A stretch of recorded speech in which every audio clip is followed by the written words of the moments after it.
pandemi selesai akan ada respon-respon normal yang akan terjadi, tapi tentunya dengan kondisi yang berbeda. Next, untuk saya pertama, kita bagi ada 3 fase.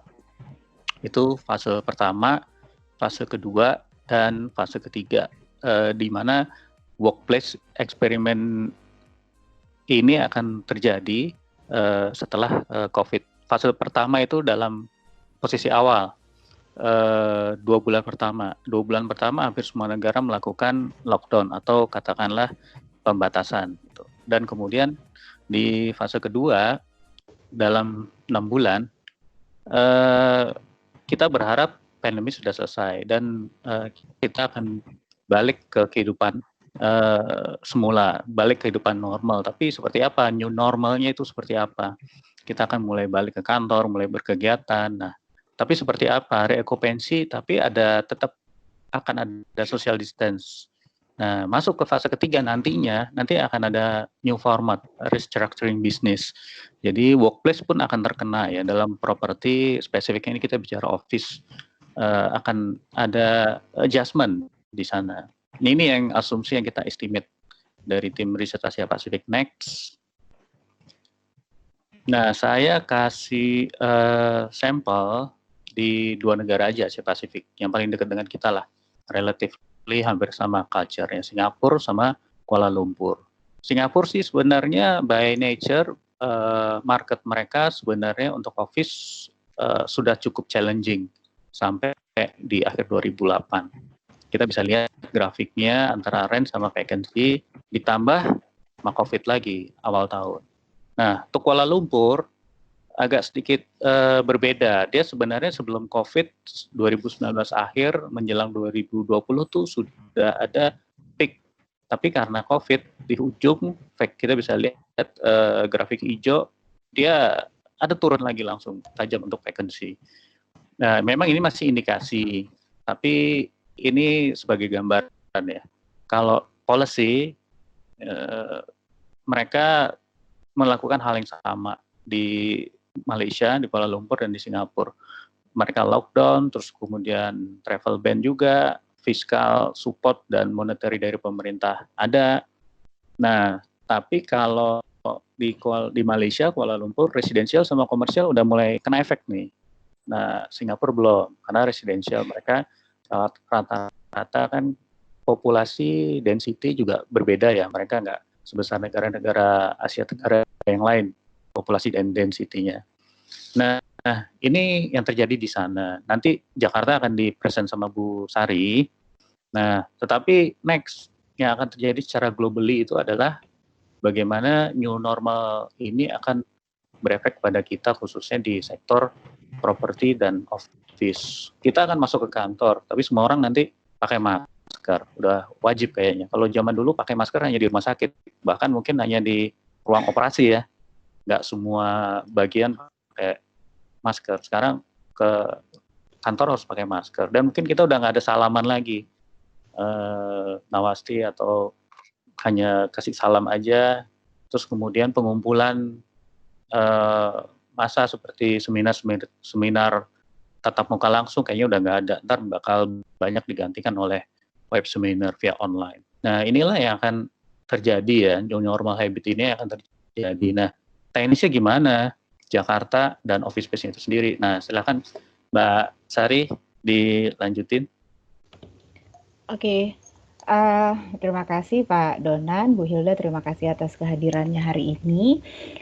Sebelum masuk kepada sesi mengenai kondisi Jakarta sendiri terkait kondisi propertinya maupun gedung perkantorannya, terutama ini adalah sekilas yang bisa kami gambarkan mengenai office distributions in Jakarta yang diolah datanya berdasarkan data yang dimiliki oleh KF Map atau Knight Frank Map ya dalam hal ini. Jadi ini gambarannya adalah kondisi kepadatan office building di CBD dan di sekitarnya. Oke, KF Map ini adalah salah satu digital mapping yang bergerak di bidang properti yang dikembangkan oleh Knight Frank sejak tahun 2015. Baik, menyambung dengan apa yang disampaikan oleh Pak Donan, bahwa ini adalah sekelumit mengenai informasi di Jakarta, terutama untuk sektor gedung perkantoran. Memang tidak bisa dipungkiri bahwa berbagai potensi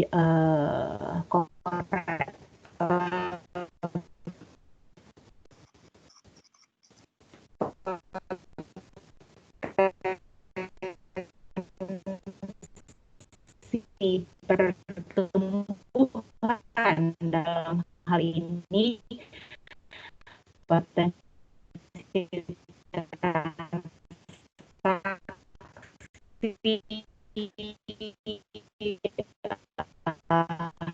harus mengalami delay.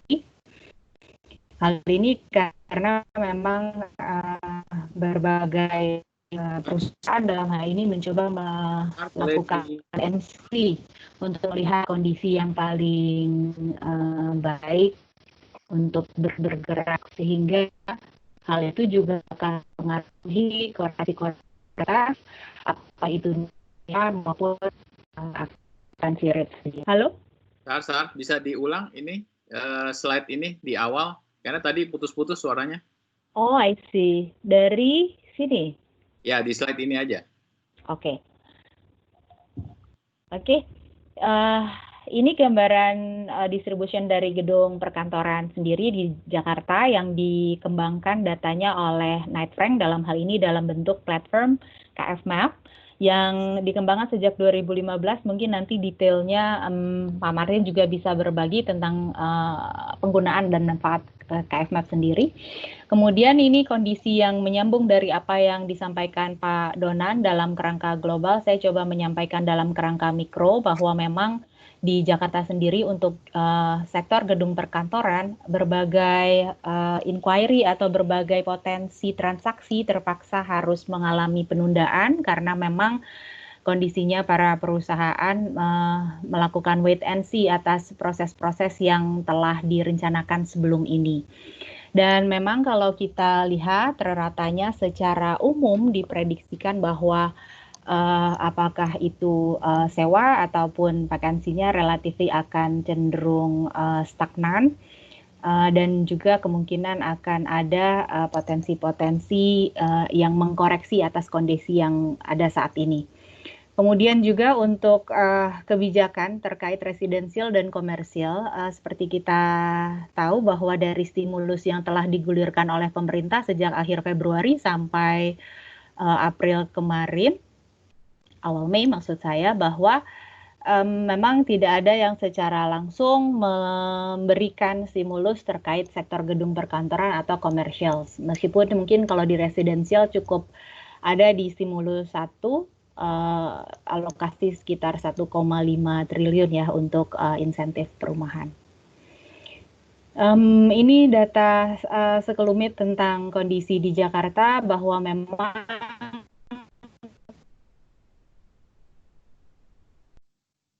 Halo Mbak Sari.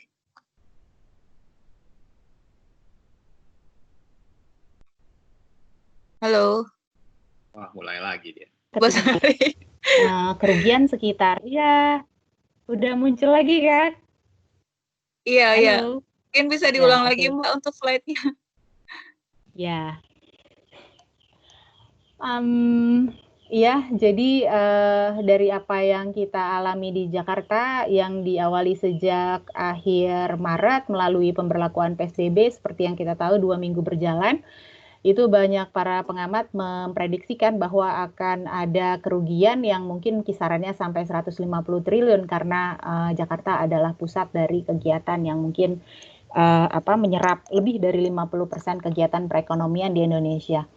Sehingga tidak mengherankan juga atas proses tersebut banyak polemik terkait pemberlakuan PSBB sendiri. Namun lepas dari hal itu, di gedung perkantoran sendiri, terkait gedung perkantoran sendiri, kita perlu memahami bahwa sedianya atas proses yang berlangsung di PSBB ini sekitar 2 minggu bertambah 2 minggu atau 1 bulan gedungnya tidak beroperasi dan kemudian beroperasi kembali. di 22 Mei apa yang harus dilakukan, apa yang harus disiapkan, dan bagaimana himbauan-himbauan pemerintah ini bisa kita elaborasikan dalam satu protokol keamanan sehingga pegawai atau dalam hal ini pekerja bisa tetap produktif di tengah proses transformasi dari kondisi umum kita di pandemi ini menjadi kondisi new normal. Itu saya rasa mengerucut pada strategi apa yang harus kita lakukan, respon apa yang kita lakukan untuk mengantisipasi new normal, bahkan beyond new normal ke depan. Hal ini akan disampaikan oleh Mbak Leonie yang memang mempunyai ranah dan fungsi dalam hal building management. Silakan Mbak Leonie.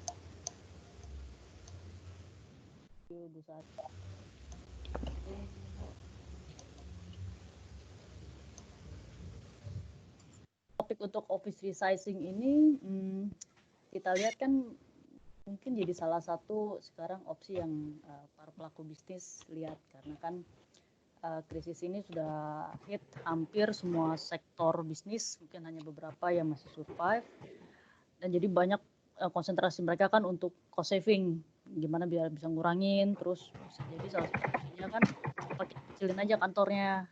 Masuk juga aspek sekarang kan work from home sudah jalan 2 bulanan, 3 bulanan, beberapa office mungkin cukup works out dengan work from home ini, dan apakah perlu misalnya di kemudian hari kita work from home aja sebagian besar karyawan, dan jadi office space-nya bisa dilepas sebagian untuk pengiritan. Nah, ya mungkin ada pertimbangan-pertimbangan seperti itu, tapi kan sebenarnya daripada buru-buru memutuskan, kita lihat dulu pro dan kontranya, aspek-aspek apa aja yang biasanya kita harus pertimbangkan.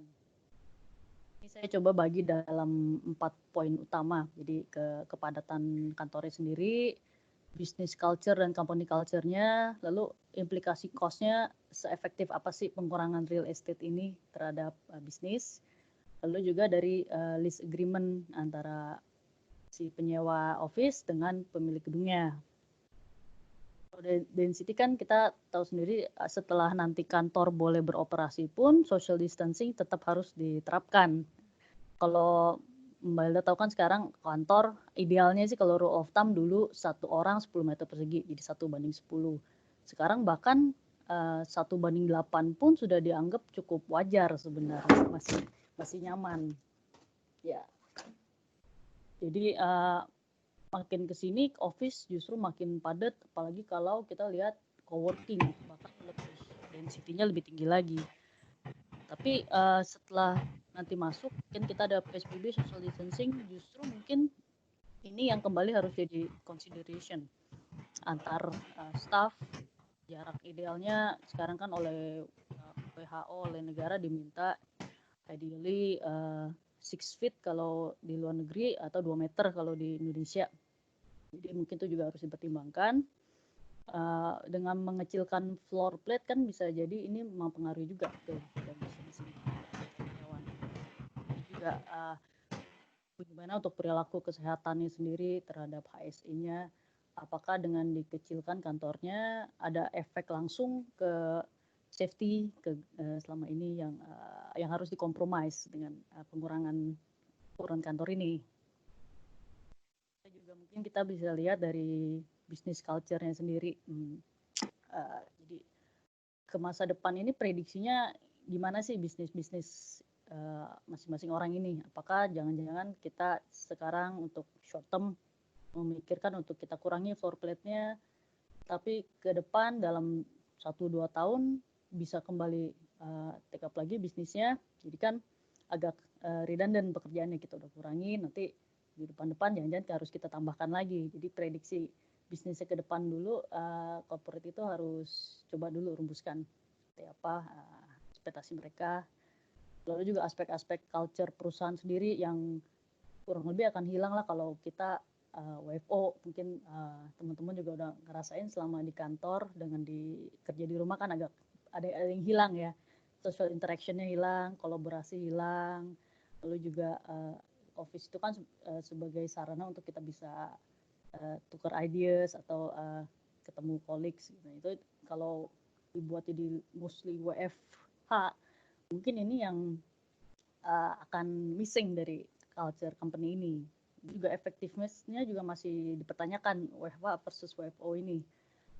Sudah ada beberapa negara lain di negara lain yang sudah mulai lakukan survei pengalaman WFH seperti apa. Ini masih mixed response sih memang. Ada yang bilang ya produktivitas saya tetap sama kok gitu. Tapi ada juga yang merasa lebih enak di kantor. Jadi ini memang masih perdebatan sih antara WFH dan WFO ini. Lalu juga dari item cost implication, kalau kita lihat real estate itu kan sebenarnya dari generalnya adalah sekitar cost itu 5% dari total operation cost sebuah perusahaan. Ini peraturan angka global. Beberapa perusahaan mungkin lebih efektif lagi dari sini, bahkan ada yang bisa sampai 1-2% saja, tergantung dari nature bisnisnya. Jadi memang yang lebih besar itu justru untuk talent, manpower, atau untuk royalty, atau untuk cost bahan bakunya sendiri. Jadi karena real estate cost ini proporsinya kecil terhadap total cost, jadi kita harus lihat lagi kalau kita resizing, mengurangi floor plate, seberapa sih bisa kita irit. Kalau kita anggap dia 5% cost-nya, kita kurangi setengah orang, kita suruh kerja di rumah, setengahnya tetap di kantor, sebenarnya iritnya ya roughly sekitar 2-3% kan. Nah, apakah itu seimbang dengan losses yang nanti kita bisa dapat dari mungkin implikasi dari split operation ini. Lalu juga kan kalau ada juga replacement saving, mungkin kalau office setiap kita lepas bagian balikin ke landlord, itu kan ada biaya reinstatement yang artinya kita harus bongkar, dikembalikan ke kondisi semula, ke kondisi bare, ke tenan. Ini juga kan biayanya lumayan tinggi, terutama kalau office-nya aslinya gedungnya di grade A misalnya yang speknya tinggi. Biaya reinstatement-nya juga termasuk salah satu cost yang besar, mungkin secara umum bisa sekitar sampai 2-3 bulan harga sewa per meternya.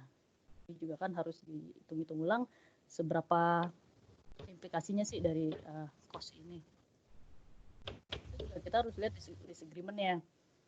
Kalau kontrak office kan biasanya long term ya, kita 5 tahun, mungkin 10 tahun, paling pendek mungkin ada yang 3 tahun.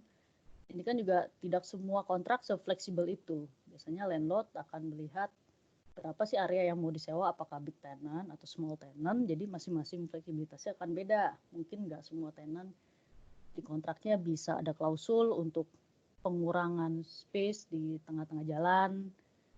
Terus juga penaltinya harus kita lihat, ada nggak penalti yang nanti akan diimpose ke orang ini. Lalu juga ada nggak chance untuk renegosiasi misalnya dengan landlord kalau memang ada kondisi yang tidak memungkinkan secara keuangan. Nah, jadi ini faktor-faktor ini mungkin yang harus masing-masing company, masing-masing bisnis coba pelajari dulu untuk sebelum diputuskan oke, kita mau downsize atau kita mau stay di ukuran yang sama. Nah, mungkin rekomendasi dari kami ini kita bagi ke tiga macam user. Pertama untuk tenan yang sudah berkantor, yang udah punya kantor existing. Lalu kedua ke tenan yang baru mau buka kantor baru, seperti apa yang mereka harus perhatikan yang new normal ini. Lalu juga ketiga ke landlord pemilik gedung untuk menyikapi situasi ini seperti apa. Pertama dari existing tenant, mungkin rekomendasi kita adalah coba dikalibrasi dulu untuk sistem kerja dan manpower, karena memang investment yang lebih besar dibanding harga real estate itu adalah harga manpower, harga talent. Dengan mengefisiensikan manpower, mungkin justru cost effectiveness-nya bisa jadi lebih efektif dibanding kita sekedar mengurangi luasan kantor. Lalu juga bila ada kesulitan keuangan, bisa dicoba dulu dengan renegosiasi dengan landlord, membicarakan kita perlu relaksasi seperti apa. Biasanya yang landlord bisa coba sarankan, payment term-nya mungkin bisa diatur, dipanjangkan atau di split. Lalu juga mungkin discount rate tergantung dari kebijakan masing-masing landlord. Ini Kalau hal ini harus ditanganinya case by case, tidak bisa digeneralisasi kira-kira sekarang jadi berapa sih diskon yang diberikan. Nah, itu juga landlord sih akan melihat masing-masing klien by klien spesifik apa yang bisa mereka beri. Itu juga memang kalau dinilai ternyata resizing perlu juga sih setelah dihitung-hitung. Nah, coba dilihat lagi list kontraknya. Nah, ini sih lebih baik mencoba hubungi ke property agent yang mereka masing-masing biasanya berhubungan, bisa dibantu untuk lihat lagi ulang fleksibilitas kontraknya seperti apa, term and condition untuk penyerahan area juga bisa ada, terus penalti-penalti seperti apa. Kalau untuk orang yang mau buka kantor baru, apa sih yang harus diperhatikan, terutama sekarang setelah post-COVID banyak perubahan-perubahan cara kerja.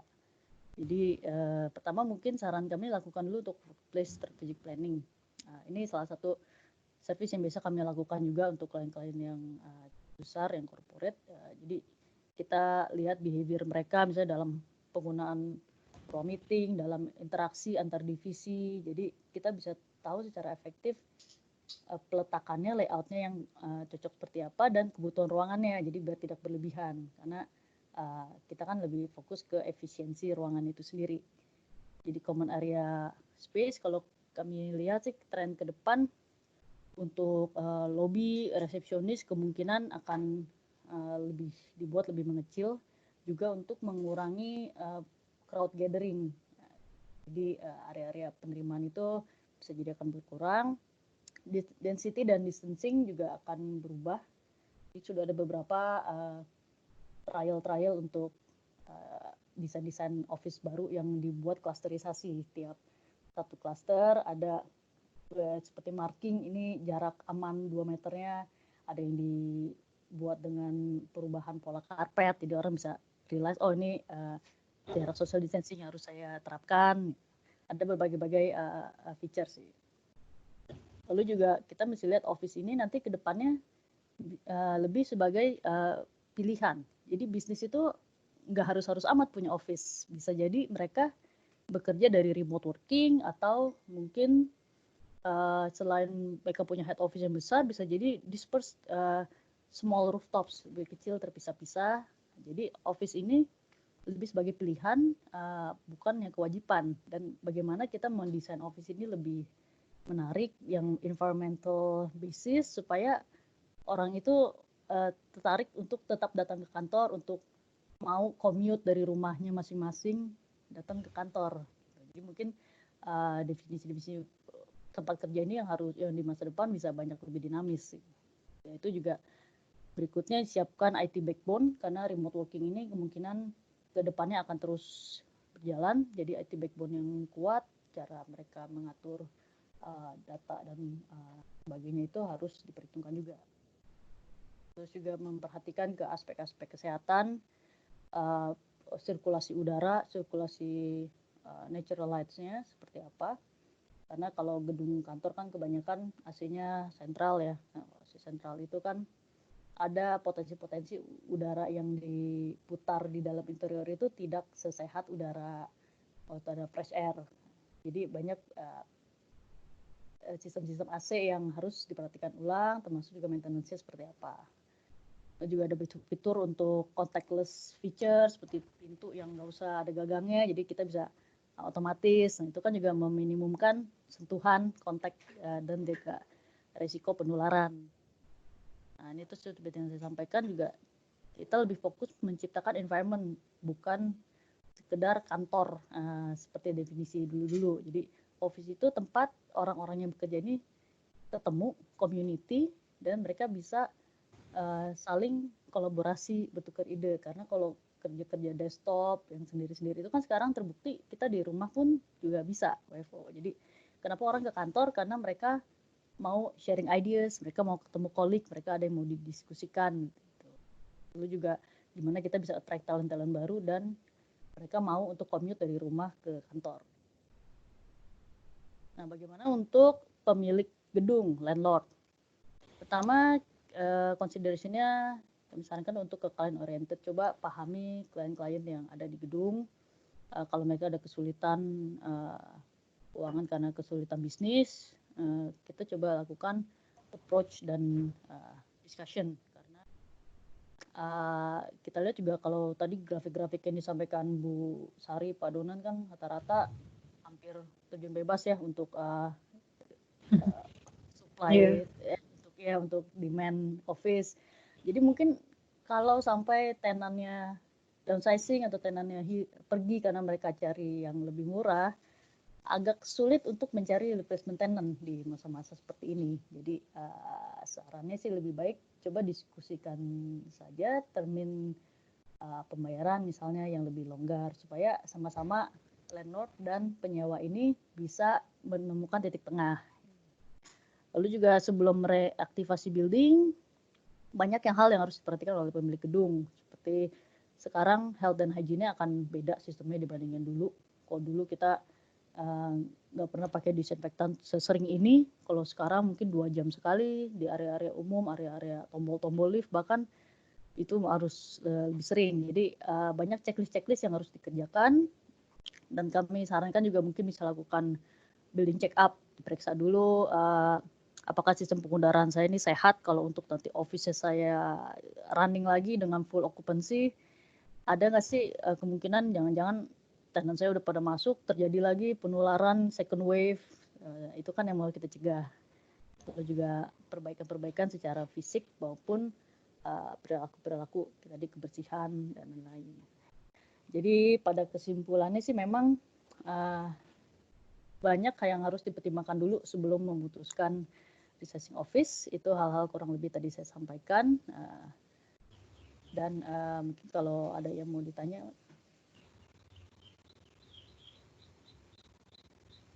Jadi kalau lihat dari presentasinya Leoni, itu kan kata yang dipakai di sana kan resizing.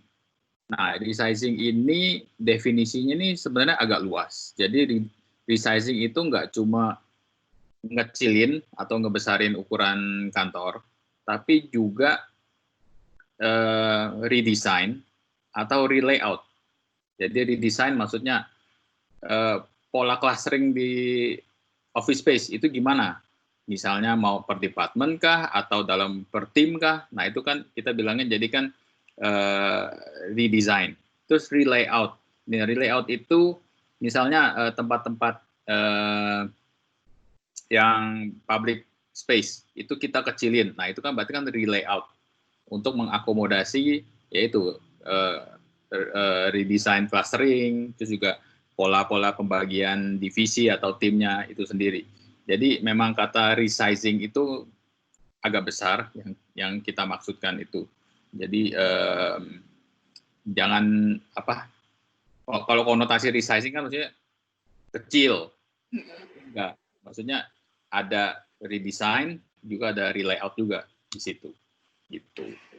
Pak, ya saya mau tanya tentang ini Pak. Office selain hotel ya, yang paling terdampak dan paling terpukul di sektor properti itu adalah office building. Tadi Mbak Sari mengatakan bahwa tidak ada stimulus buat pemilik gedung, landlord atau maupun buat perusahaan-perusahaan. Sementara residensial dan lain sebagainya sedikit lebih beruntung karena ada stimulus fiskal, ada stimulus moneter dan lain sebagainya. Nah, untuk office sendiri Pak, secara umum dibandingkan tadi negara Singapura dan dibanding kota Singapura dan Kuala Lumpur, untuk Jakarta bagaimana Pak? Terus bagaimana resistensinya ke depan terkait dengan kebijakan-kebijakan? Hal-hal apa yang bisa diambil sebagai kesempatan? Tadi Bapak mengatakan misal ada 10 peluang, belum tentu 10-10-nya bisa diterapkan secara lokal di Indonesia gitu ya. Nah, seperti apa Knight Frank punya rekomendasi atau apa itu? Kalau soal tren memang juga kita belum bisa confirm secara konkret karena kita juga masih banyak ngobrol dengan ya klien-klien kita, mereka juga lagi kesusahan, mereka juga lagi sebenarnya cari akal. Tapi ya langkah-langkah ke depannya mereka ya salah satu yang paling mudah mereka lakukan kan sebenarnya kan cost saving. Nah cost savingnya contoh misalnya ya ada shift-shiftan jadi security-nya atau shift-shiftan untuk cleaning service-nya. Jadi memang mereka coba mengurangi cost dimanapun, termasuk misalnya bukan penurunan, maksudnya temperatur AC. Nah itu kan jadi misalnya biar AC nggak terlalu makan banyak listrik, ya mereka temperatur dinaikin, jadi maksudnya tidak terlalu on terus, misalnya AC-nya, itu salah satu. Terus juga pengurangan areal-areal publik, jadi misalnya areal publik yang tidak untuk social distancing, mereka matiin lampunya, atau mereka pagerin, jadi misalnya tidak perlu cleaning terlalu sering, atau juga nggak perlu maintenance terlalu sering.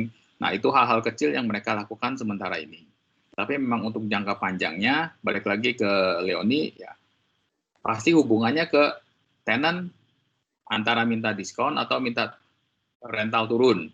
Kalau misalnya itu tidak bisa diakomodasi sama si property owner, nah itu kan berarti kan mereka harus cari alternatif yang bisa sesuai budget mereka kan. Nah, itu yang belum terlalu banyak kita lihat sekarang ini. Karena kan kita di sini kan uang sewa udah kita bayar di muka atau beberapa bulan sebelumnya.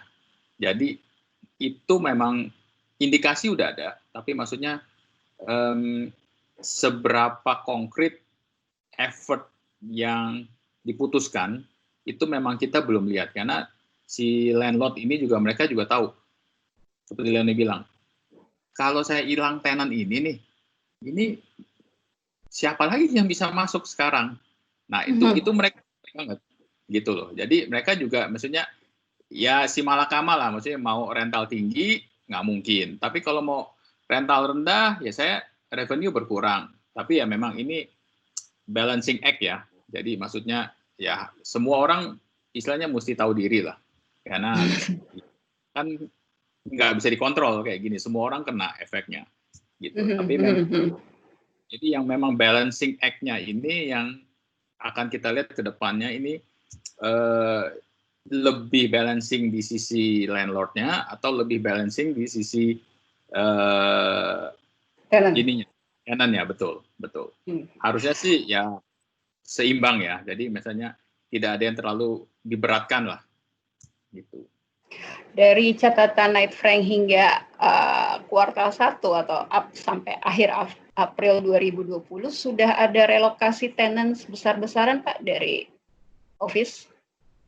Nah, itu mungkin Sari yang lebih tahu detailnya ya, atau Donan bisa dibantu, Sar? Donan?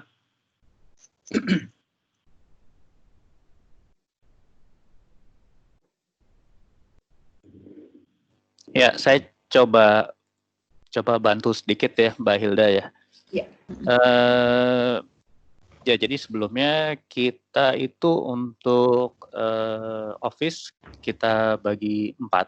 Ada premium grade A, B, dan C. Nah, menyambung Pak Martin tadi dan Leoni untuk menjawab pertanyaannya, grade premium sama grade A dia bisa kasih diskon. Itu salah satu solusinya. Nah, repotnya grade B sama grade C. Kalau saya dihantam sama grade yang di atas, saya compete-nya kemana dong, gitu kan? Nah, inilah perlunya building audit, perlunya due diligence. Ini antisipasi yang ke depan lagi, karena ya itu tadi pertanyaan Mbak Hilda sebenarnya Mbak Hilda udah tahu jawabannya. Makin lama PSBB ini berlanjut, ini akan makin sulit karena setiap bulan kan ada tenant renewal. Nah, dari Maret, April, Mei, nanti makin ke depan setiap bulan akan ada tenant renewal dan mereka kebutuhannya sama. Mau perpanjang kah atau harus sementara dulu, nggak ada decision, kita perpanjang bulanan dulu dengan case by case diskonnya seperti apa. Nah, kalau premium sama grade A, mereka masih punya space untuk bermain gitu. Mereka masih bisa jual features, mereka masih bisa kasih diskon. Nah, yang repotnya grade B dan grade C dan bangunan yang relatif udah cukup berusia.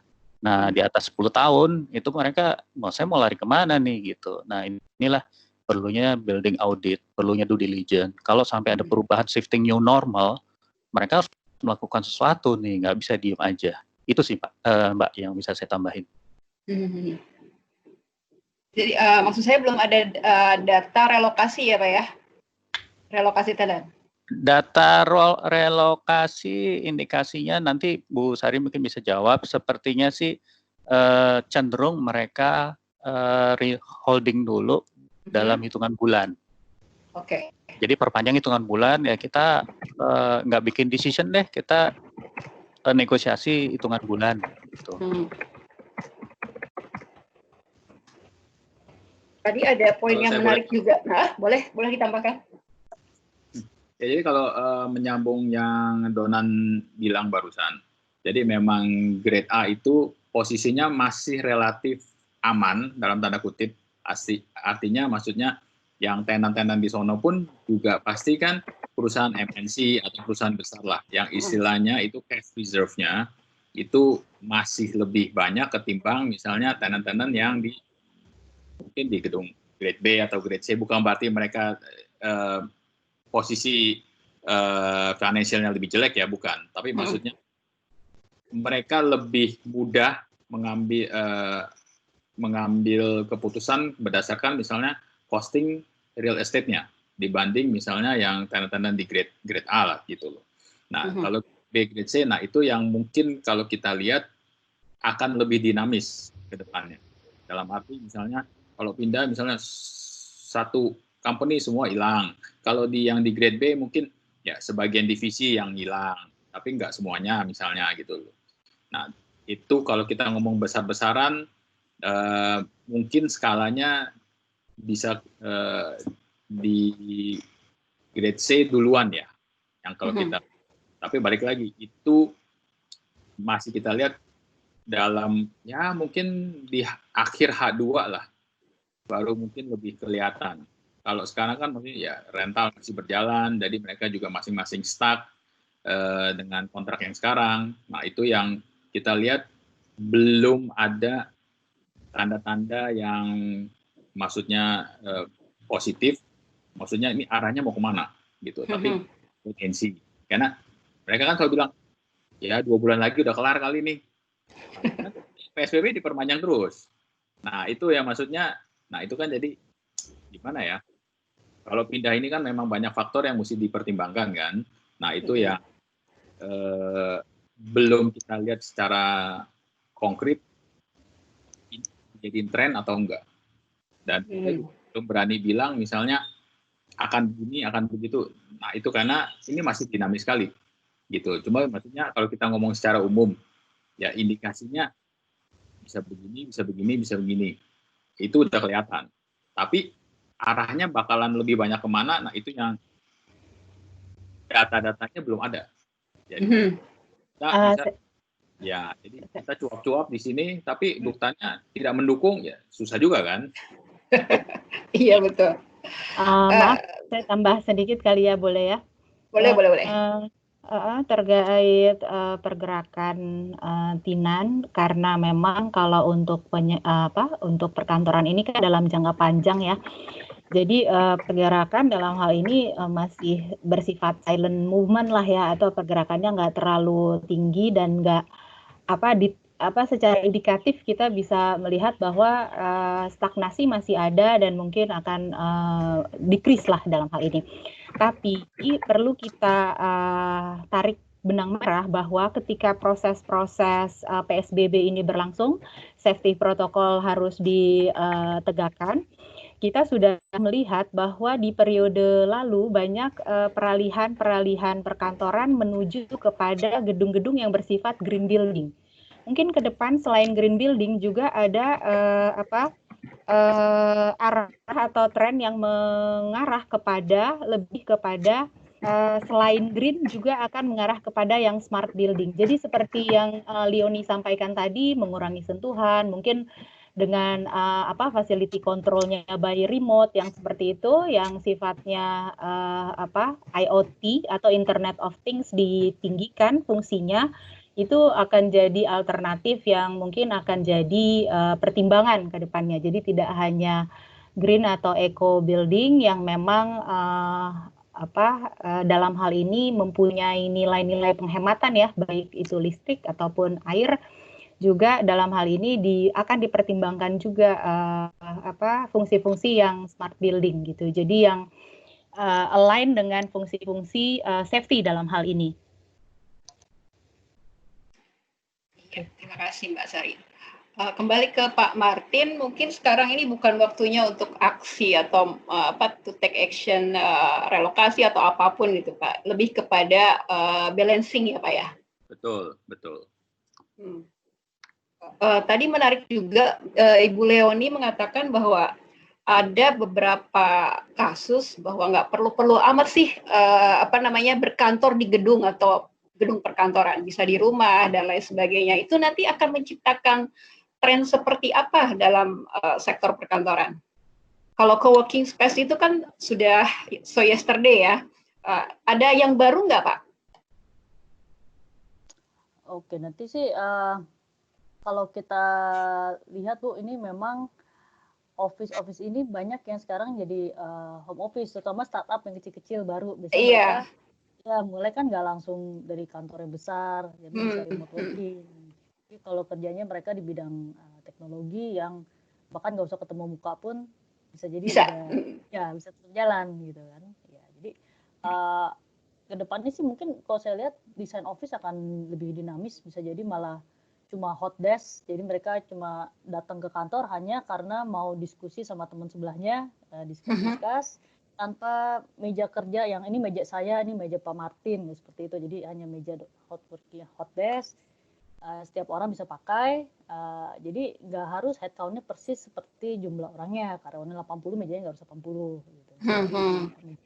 Hanya atau sepertiganya, karena banyak juga kan mereka yang kerjanya seharian nggak ke kantor sama sekali, malah ketemu klien, keliling terus. Jadi memang banyak pertimbangan-pertimbangan yang kedepannya seperti itu sih untuk desain office. Ke Pak Martin lagi Pak, konsultan sebelah mengatakan bahwa, mohon maaf saya sebut JLL, mengatakan bahwa negara paling parah terkena COVID ini adalah China, Hong Kong, dan Singapura. Untuk office ya Pak ya.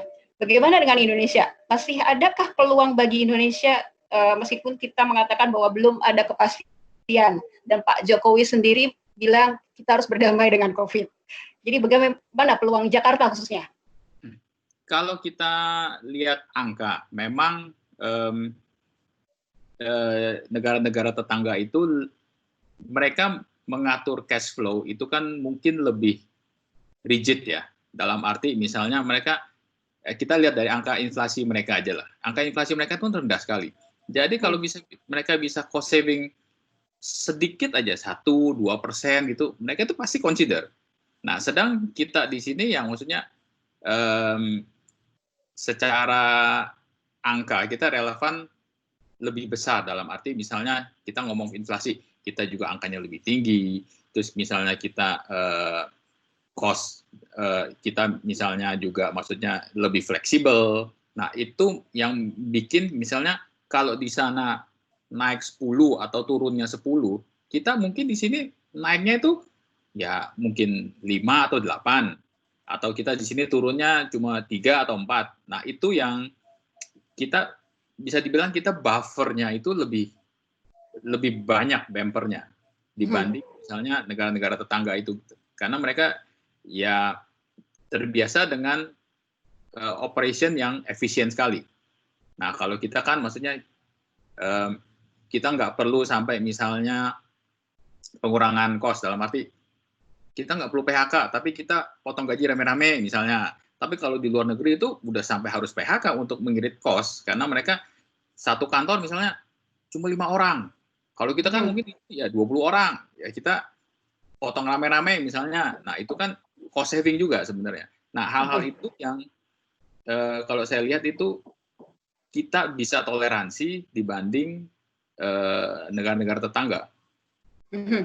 Nah, terus nyambung kata Leonie juga, kalau misalnya prinsip hot desk, yaitu kalau dilihat dari sisi tenant yang bayar rental. Tapi kalau kita lihat lagi dari sisi pegawai, contoh dah Mbak Hilda mau nggak ke kantor tapi mejanya ini dipakai rame-rame? Nggak mau kan? Nggak mau. Nah, Risky, itu risky. Betul, exactly. Jadi maksudnya kalau dari sisi penyewa, oh ya saya bisa irit duit nih dari sisi real estate-nya, karena kantor kita kecilin, tapi mereka mikir kalau nanti saya rekrut orang, misalnya, kamu masuknya seminggu tiga hari, tapi 2 harinya lagi kamu kerja di rumah, tapi minggu depan meja kamu bukan meja di sini lagi, bisa aja meja tempat lain, pindah-pindah gitu. Nah itu yang bisa bikin saya mau nggak ya kerja di kantor yang seperti gini? Belum tentu. Nah itu balik lagi. Nah itu aspek rekrutmen pasti ada efeknya lagi untuk hal-hal seperti ini. Pengurangan cost ada, tapi balancing-nya lagi saya lihat nih gimana nih mau ngurangin. Tapi kalau kita nggak bisa rekrut orang yang capable dengan arrangement kerja seperti gini, ya sama juga bohong kan? Ya, nah itu maksudnya yang balancing-nya ini yang kita belum lihat benar-benar arahnya kemana. Memang kita juga, kalau saya sih ya masih bingung-bingung nih, ini maunya kemana gitu. Tapi kita antisipasi ini ya ada. Tapi kan selalu kita, kalau dari sisi kita, terutama dari sisi Leoni juga, misalkan dia kan juga ada building audit, juga ada property management. Jadi kan dia bisa bilang kondisinya sekarang kayak begini. Konsekuensinya kalau kita ngelakuin ini begini, kalau konsekuensinya begini. Nah, Bapak sebagai landlord mau yang ke arah mana? Kita bisa kasih pilihan, tapi balik lagi kan maksudnya yang pegang duit kan klien nih atau si landlord. Nah, tapi kan kita kasih tahu kalau begini konsekuensinya begini, kalau begini konsekuensinya begini. Nah, mau ke arah mana bagusnya? Kita bisa rekomendasi, tapi maksudnya kita kan pasti rekomendasi berdasarkan ya peraturan benar, terus misalnya general practice-nya seperti apa. Tapi balik lagi, maksudnya needs-nya si landlord, betul. Nah itu yang mereka mungkin ada pertimbangan sendiri yang mungkin tidak di-share ke kita, atau misalnya mereka ada agenda lain yang kita nggak tahu. Nah hal-hal yang gitu yang kita nggak bisa masukin dalam variabelnya kita, gitu. Pak, untuk KF sendiri sampai akhir April ada penurunan jumlah klien atau bagaimana Pak? Konsultan properti terdampak juga nggak? Kalau kita dampaknya tuh lebih ke pada mundur. I see. Gitu loh. Jadi misalnya kalau sisi yang, jadi kita kan ada 2, advisory sama agency. Nah, agency misalnya inquiry tetap ada. Nah, inquiry ada dan nambah naik dalam arti misalnya ini ada properti BU nggak yang mau dijual, gitu. Nah, terus kalau yang biasa, yang regular itu jadi kan saya tunggu dulu deh, siapa tahu ada harga yang lebih bagus di kemudian hari misalnya. Nah, itu jadi kita lihat sebenarnya inquiry yang masuk ke tempat kita itu meningkat. Tapi balik lagi, nah ini balancing lagi. Yang masuk banyak tapi nyarinya yang properti BU. Nah, sedang yang properti kalau bisa harga segini ya coba deh kita ngobrol. Nah ini gitu loh. Jadi terus kalau misalnya dari sisi advisory-nya kita, jadi consulting dan itu juga lebih banyak lagi yang masuk. Jadi, tapi yang masuknya jadi requirements mereka berubah. Jadi misalnya dulu mereka ada impian mau begini. Nah, tapi masuk ke kita, ini kalau ngimpi saya mau saya jadiin kenyataan sekarang dengan kondisi sekarang, ini masih relevan nggak ya? Atau visible nggak ya? Nah, jadi itu yang kita lihat yang masuk ke tempat kita tuh kebanyakan seperti itu. Jadi mereka tahu kondisinya berubah. Nah, cita-citanya itu atau dengan planning awal itu perlu dirubah seperti apa? Nah, balik lagi ke perlu resizing kah? Perlu layout kah? Redesign kah? Nah, hal-hal itu yang banyak yang masuk seperti ke kita, gitu. Inquiry tinggi, tapi kalau bagaimana dengan sampai transaksi atau closing? Nah, itu transaksi memang kebanyakan jadi wait and see. Jadi wait and see ya. Wait and see. Nah, jadi kan wait and see dalam arti bukan bukan misalnya harga sesuai pun kan mereka perlu survei. Surveinya kagak bisa. Nah, itu jadi kan salah satu kendala buat kita juga. Karena ya PSBB, tidak adanya public transport, terus misalnya site visitnya agak jauh, misalnya untuk penerbangan juga nggak bisa. Terus keluar dari kota dibilang, oh saya nggak mudik kok, saya pergi survei. Ya, ya kayak gitu kan jadi bahan-bahan perdebatan yang bikin orang jadi, entar aja deh, gitu loh. Iya, Ya. betul. Iya, jadi banyak hal yang kita mau cepat-cepat, tapi ya karena satu dan hal yang lain itu yang membuat kita jadi mundur, gitu. Pak, kami kan punya misi untuk memberikan hope ya Pak ya, harapan. Jadi Betul.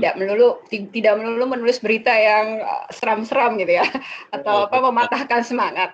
Iya. Menurut KF sendiri Pak, kira-kira properti bisa kembali rebound itu kapan Pak? Tidak usah strict harus setelah setahun sekian, tapi minimal ada gambar